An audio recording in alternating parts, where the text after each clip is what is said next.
Down, down, down the road, down the witch's road.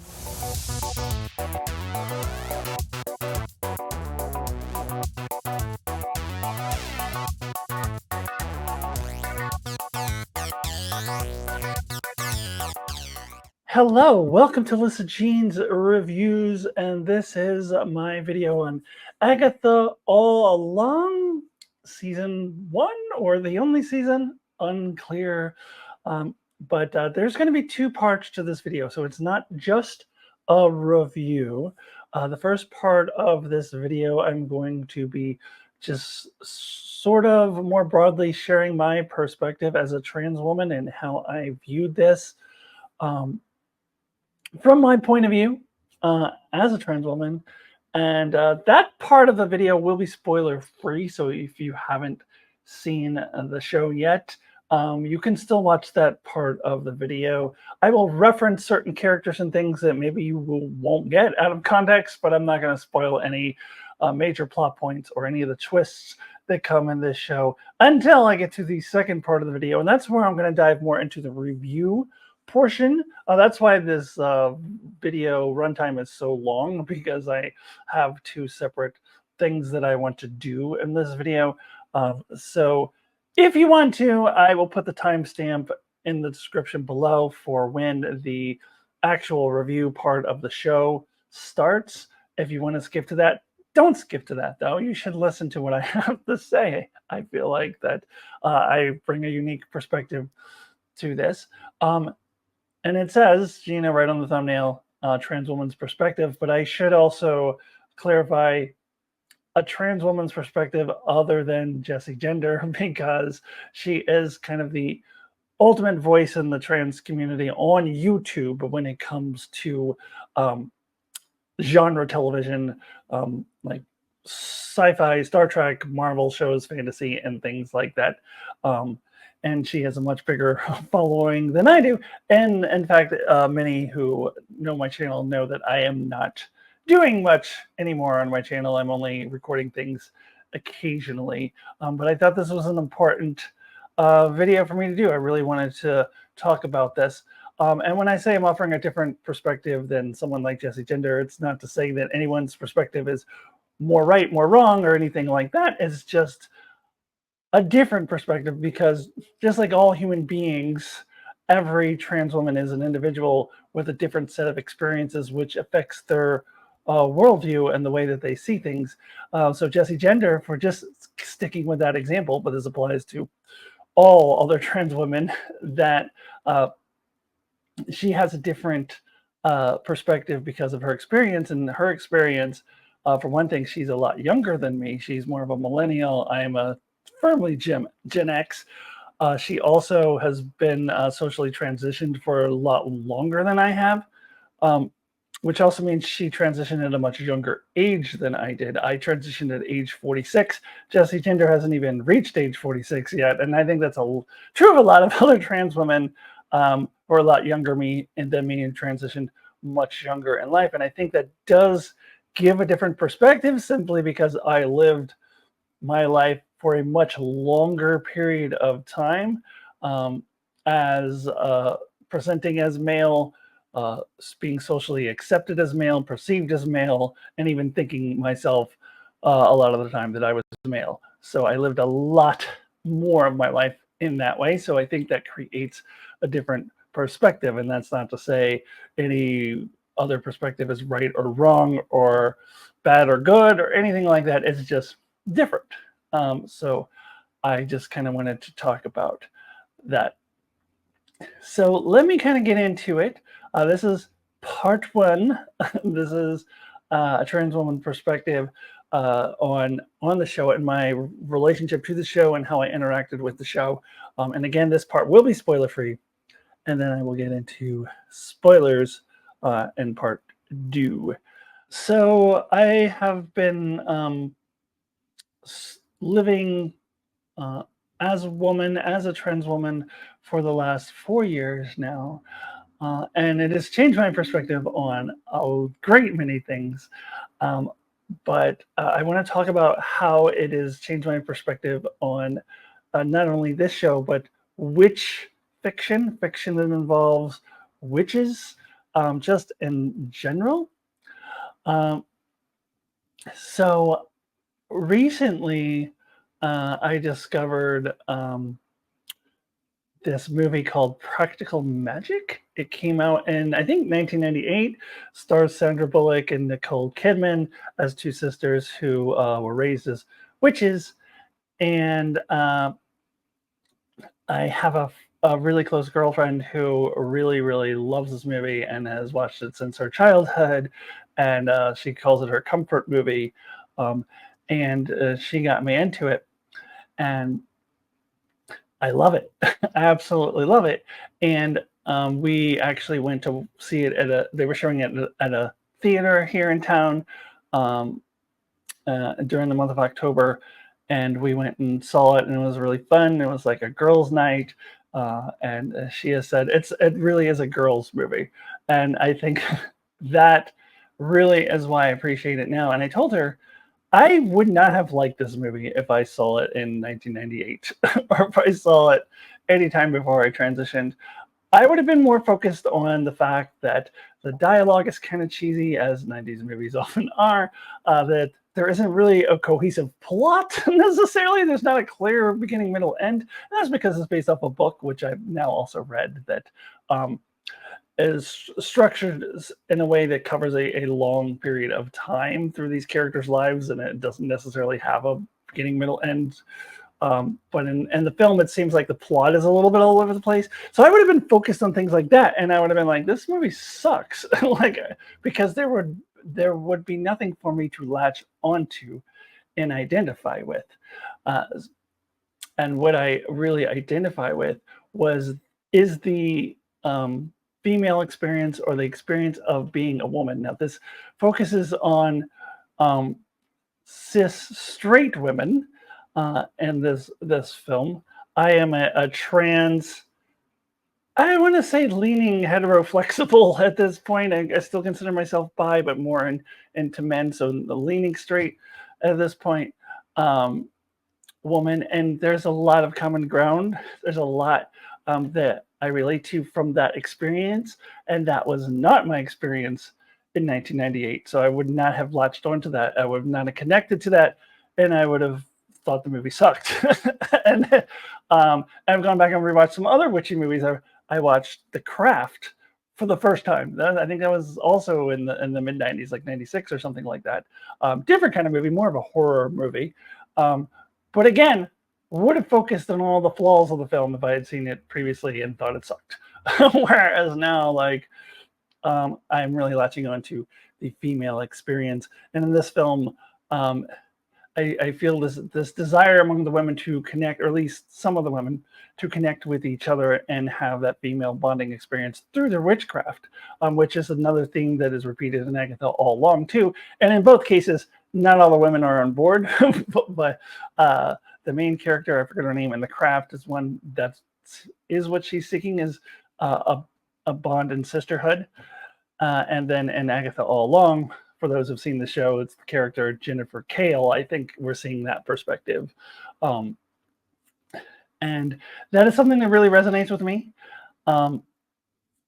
So it is this feminine experience, or the experience as a woman, that I think is really central to witchcraft and witchhood. Of course, there are male witches. We see one in Agatha All Along, but I think I won't go into the whole history of women being called witches and the Salem witch trials and all of that. Basically, any strong woman who who's independent, stands up for herself, was in danger of being called a witch at various times in our history.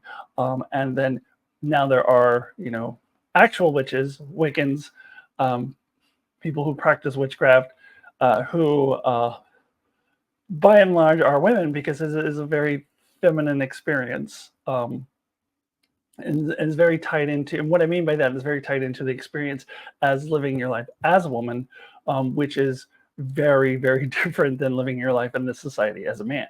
I know because I've done both, and it's very different. And so those are the things that I tie into that I really, I'm drawn to in witch fiction. So that brings me to Agatha All Along, and there's a whole other level in which I was able to enjoy this show beyond just the marvel of it all, which is going to be what the second part of this video is devoted to, which was also really good, also excellent. But beyond that, for me, it's the feminine experience, the female experience. There's certain lines that I got that I wouldn't have gotten otherwise. Like when Agatha makes a remark at one point, this is why I never have female friends, because they're all against her, which of course in her case, there's a reason why they're all against her, but I found that kind of thing funny. And the ritualistic nature of the witchcraft, how song is very much a part of that. I find that beautiful now. So when they're singing that song, which I was singing at the beginning of this video, down, down, down the road, I fucking love it. I thought it was a beautiful scene in episode 2 when they did that. And I loved how the song kept coming back. Pre-transition, I would have said that was dumb. And I would have liked the show despite that, and would have focused more on the marvel of it all. But not have appreciated the song and the ritual and the female bonding experience that some thought was happening there. It's more complex than that because it wasn't really happening, as we find out at the end, but I don't want to spoil right now. But still, just that ritualistic nature and how the song is involved, I find it all really beautiful, and I would not have prior to transition.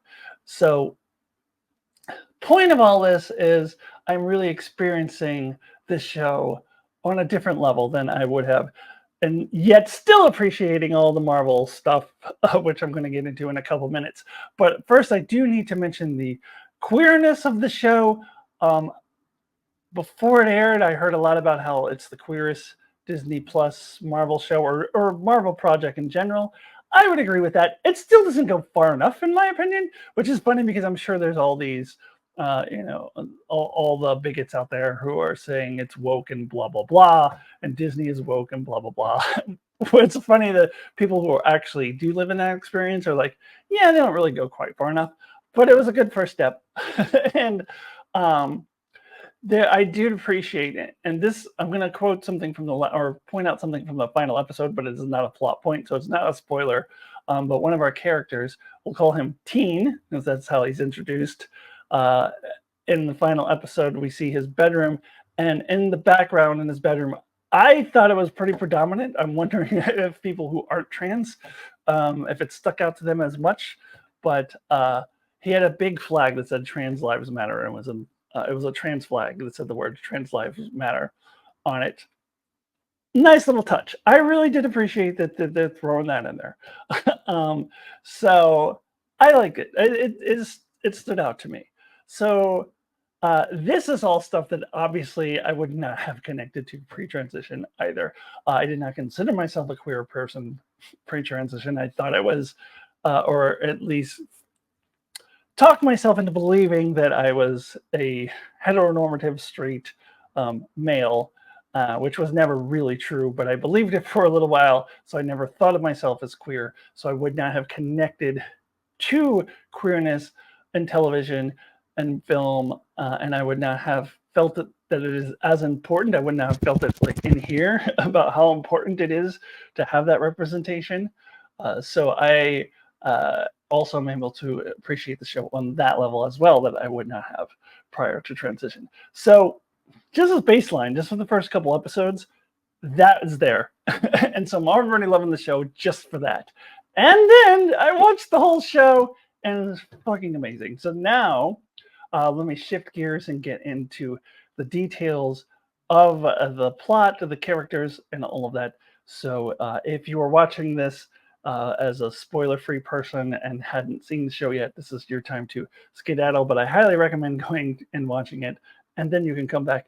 You can click on that. That's where that link that I put in to the timestamp will be very handy-dandy for some people. You can click on that, and you can watch my review, which will end with me giving my rating out of 10. So, spoiler free people, get out of here. Now, let's go ahead and switch on over to the spoiler section, getting into the details of the plot. So, now getting into the spoilers and getting into the plot and characters and all of that and some details. Uh, I gotta start by saying this was shockingly good. I really had very low expectations coming in. Not that I expected it to suck, but I expected it to be yet another one of those mediocre Marvel TV shows, which I may have to start changing that perspective because we did get Secret Invasion last year, which was my worst show of the year. But then after that, Loki season 2 was huge. What If season 3, or season 2 rather, season 3 is coming. Season 2 was surprisingly good, and now we get this one. So, in my point of view, Disney Plus with their Marvel shows is kind of on a roll. So I might have to change that perspective and stop expecting everything to be mediocre. Although I'm still expecting Ironheart to be mediocre. I don't know. We'll see about that one. but uh, but I really had low expectations for this, and it's like Agatha, like why is she get a show? Like what do we need this for? Like it's this pointless. Uh, I don't think I was expecting it to be as much of a direct sequel to WandaVision as it was. I knew obviously that it was going to be somewhat of a sequel, but this is basically um, showing us all the other characters besides Wanda and Vision. Uh, what happens within mainly Agatha and Billy and Tommy to an extent. I guess we'll get Tommy more in another project. Um, I wasn't expecting that. Um, and this was really good. And I have to start with the ending twist first. Uh, I don't need to get into the twist that the teen was Billy because that was spoiled for me because everybody was saying that it was and it was definitely was. There was a little moment where I thought, well, maybe what if it actually is Nicholas Scratch? But I only thought that for like a second, and I was like, no, it's definitely Billy. Um, and then the Rio was Death. That got spoiled for me too. So it's like those twists. Um, I think they're still really good, but they weren't shocking to me. I still love this idea that Billy was able to, like his energy or whatever, went into the body of a teenager who just uh, died. I love that concept. I think it's a little coinky dinky that, that somebody happened to be dying in a car crash right as the hex was coming down, but that's fine. That's fine. Um, I love that, and I love that we got a whole episode about that after the reveal. I really do generally like it when shows do this when they have a big reveal and then take an episode to then go back and look and explore that reveal. Uh, Not 100% of the time does that work, but more often than not, I do like it, and I really loved it here. But it wasn't a surprise. The ending twist, though, I honestly didn't see coming. And the fact that this is another hex, that Billy has the same powers as his mother. And then the whole Witch's Road thing was all created by him. And you can now go back and see different lines where Agatha knew that that was the case. Agatha all along knew that that was the case. And there's some things that she says to him, like, "How do I end this? What are you? When are you going to stop this?" or whatever. And you're you didn't quite get what she meant until you see the ending. And I love twists that are beautifully set up for where they plant the seeds perfectly and it all makes sense and you're able to go back and look and see all the things building up to it. I love that. I think that's what makes a good twist. Um, Also, the fact that I didn't see it coming, although sometimes there's twists that I do see coming, as long as they are built up properly, I do still love them. Um, So, and then I also didn't see coming the twist that uh, Agatha had made up the Witch's Road. It was based off of a song that her son made up. Uh, Originally, it was the Windy Road. They were just singing it as they walked down the road, and she took that and turned it into the Witch's Road, and then turned it into legend over the years. So witches believed that it was a real thing, and really, it was just her con to go and kill a bunch of witches and take their powers. Um, that's all it was the whole time. I did suspect that Agatha never really walked the road all throughout. Like it seemed kind of obvious to me that her claim that she has been on the road before was completely false. But I did not expect that it was false in the way that it doesn't really exist. And so when they go back and show that scene where Agatha sees the stairway come down, and you see her staring at it, it gives you a whole new perspective. Like, what, this is not a real thing. So how is this even happening? Uh, she was just, planning to kill those witches. Um,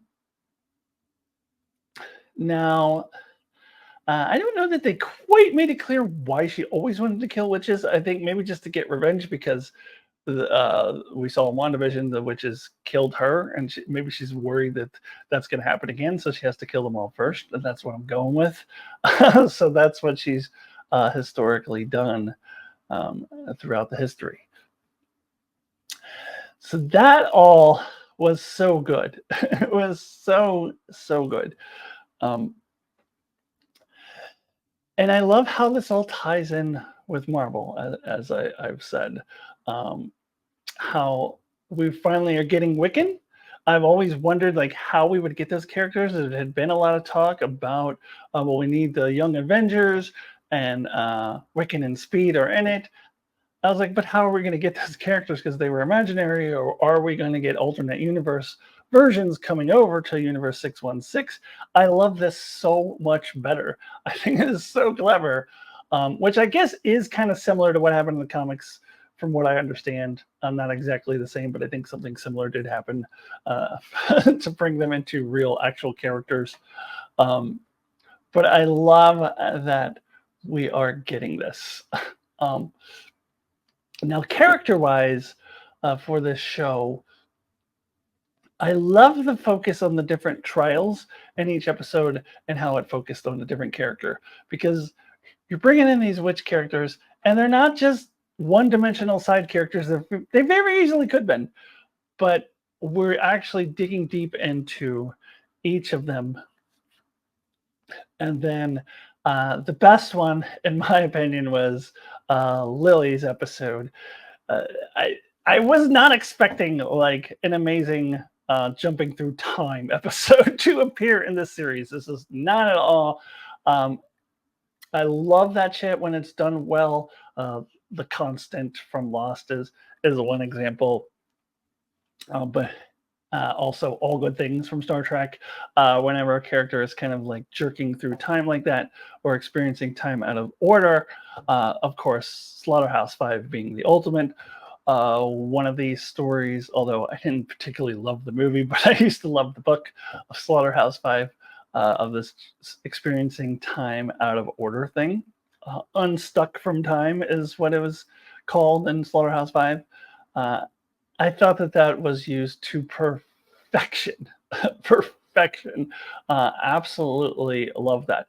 But getting back to the characters, each of these witches has their own journey, has their own arc, which honestly did not expect each of these witches to be that well developed. And one of them is still alive. Jennifer Kale is still out there roaming the MCU, and I expect we will see her again. Supposedly, I read in the comics that she's Ghost Rider's cousin in the comics, so she will, whenever they introduce Ghost Rider into the MCU, she will probably appear there. So I love that. I think her arc might have been the most interesting. I think they put a lot of focus on hers, and she's the only other witch besides Agatha and Billy who survived to the end. Uh, so I was not expecting that kind of development. Um, and then, of course, Billy, as I said, we got a great backstory for him, but also Agatha, really appreciated her backstory. I love the treatment of Agatha in this show because she was portrayed as pretty evil in WandaVision. Yes, she did have the Darkhold, just as the Darkhold turned Wanda more evil. But Agatha was always evil. I think she was already evil. So I think even without the Darkhold, if they made her into too much of a good person, I think I wouldn't have bought it. It would seem a bit of a retcon to me. So I love that they keep the fact that she is pretty evil. She's going around killing witches like for centuries. That she's not a good person. But they really walked the tightrope really well. Really walked that line between that and her having some redeeming qualities and her actually having uh, caring for at least two other humans, one of them being her son, and the other one being Billy, who clearly reminds her of her son. Um, Even though she had a little bit of an antagonistical relationship with him throughout the show, I still feel like when it comes down to it, she did care for him. And I actually don't believe that in the end she was really turning him in to Rio and to death and handing him over. I don't think she was. I do think that she does have a soft spot for him, and that is a complex character without losing the integrity of the original character from WandaVision, who is just a flat out villain in WandaVision. So we don't lose that. We just see more complexity to this character and beautiful character development. Just magnifique. And if you know anything about me, you know that I love good character development. So just absolutely perfectly well done. Um, I really could go on and on and on about the show. There is so much that happened. Let me just say quickly, the costumes were fucking amazing. I love the different time periods that they go into for the different trials. Again, maybe something I appreciate more seeing the world through female eyes. I'm not sure, but I love the different costumes, the different set designs all throughout the show. Just everything about the show was so good. And this was a show, again, I was not expecting to be all that great. I was like, I was questioning the point of even making this show. And quite honestly, it is up there with Loki as one of the best Marvel shows ever made. I would dare say it even tops WandaVision. I think they fixed the thing that people were most complaining about WandaVision is that you had your typical like big superhero battle in the final episode.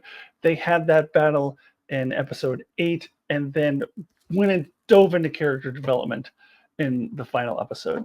I also think I'm appreciating this 9 episode format because I think it worked well for WandaVision. I think it worked well for this show. Loki did well with the 6 episodes, but I think a lot of the other shows wasn't enough. The stories felt a little bit rushed in those 6 episodes. Secret Invasion was like the most rushed piece of crap I've ever seen. So I love the 9 episode format as well. All right. Let me conclude my thoughts with my rating out of 10. So 10 is the highest possible score, 1 is the lowest possible score. So my rating out of 10 for Agatha All Along, season 1, or the only season, is a perfect 10.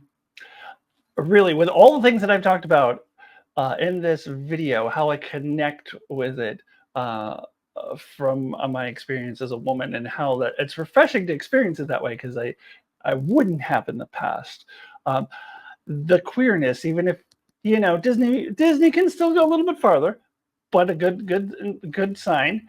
That aspect, and then the fact that putting all of that aside, it is still an incredible Marvel story with great plot twists, great writing, and really well developed characters. Uh, all of that, you combine it, and this is the second year in a row now that I've given a 10 to a Marvel show, with Loki season 2 getting a 10 last year. Loki season 2 last year, the only show I gave a 10 to.